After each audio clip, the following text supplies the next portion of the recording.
Hello friends, இன்றைக்கி இந்த வீடியோவில் நான் உங்களுக்கு போஸ்ட் ஆஃபீஸில் சேவிங்ஸ் அக்கௌண்ட் எப்படி ஓப்பன் பண்ணுறது அப்படிங்கிறத பற்றி சொல்ல போகிறேன்.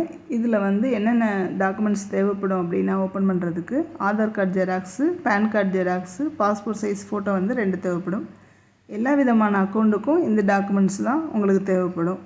இதில் எத்தனை வகையான அக்கௌண்ட் இருக்குங்கிறத நம்ம பார்க்கலாம். இதில் சிங்கிள் அக்கௌண்ட் இருக்குது, மைனர் அக்கௌண்ட் இருக்குது, ஜாயிண்ட் அக்கௌண்ட் இருக்குது. சிங்கிள் அக்கௌண்ட் அப்படிங்கிறது 18 வயசுக்கு மேலே உள்ளவங்க ஓப்பன் பண்ணுற அக்கௌண்ட்டு. இதில் செக் அக்கௌண்ட்டாகவும் நம்ம ஓப்பன் பண்ணிக்கலாம்.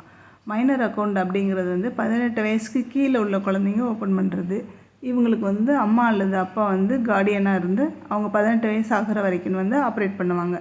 அதனால் அம்மா அல்லது அப்பாவோட டாக்குமெண்ட்ஸும் மைனர் குழந்தைங்களோட டாக்குமெண்ட்ஸும் இதுக்கு தேவைப்படும். அடுத்து ஜாயிண்ட் அக்கௌண்ட் பற்றி பார்க்கலாம். ஜாயிண்ட் அக்கௌண்ட் அப்படிங்கிறது 2 விதமான அக்கௌண்ட் இருக்குது. 2 பேர் அல்லது 3 பேர் சேர்ந்து ஓப்பன் பண்ணுறது தான் ஜாயிண்ட் அக்கௌண்ட். இதில் 2 பிரிவு இருக்குது. ஒன்று ஜாயிண்ட் ஏ, ஜாயிண்ட் பி. இதில் ஜாயிண்ட் ஏ அப்படிங்கிறது 2 பேர் அல்லது 3 பேர் சேர்ந்து அக்கௌண்ட் ஓப்பன் பண்ணுறது. இந்த மாதிரி ஓப்பன் பண்ணும்போது நம்ம 2 பேர் அல்லது 3 பேர் சேர்ந்து வந்தால் மட்டும்தான் அக்கௌண்ட்டை க்ளோஸ் பண்ணவோ வித்ட்ரா பண்ணவோ முடியும். ஆனால் ஜாயிண்ட் பியில் அந்த மாதிரி கிடையாது. யாராவது ஒரு ஆள் அக்கௌண்ட்டை க்ளோஸ் பண்ணவோ வித்ட்ரா பண்ணவோ முடியும். இதோட இனிஷியல் டெபாசிட் அமௌண்ட் எவ்வளோன்னு பார்த்தீங்கன்னா 500 ரூபாய் தான். 500 ரூபாய் இருந்தாலே இந்த அக்கௌண்ட் ஓப்பன் பண்ணிக்கலாம். இதோட ரேட் ஆஃப் இன்ட்ரெஸ்ட் 4% தர்றாங்க.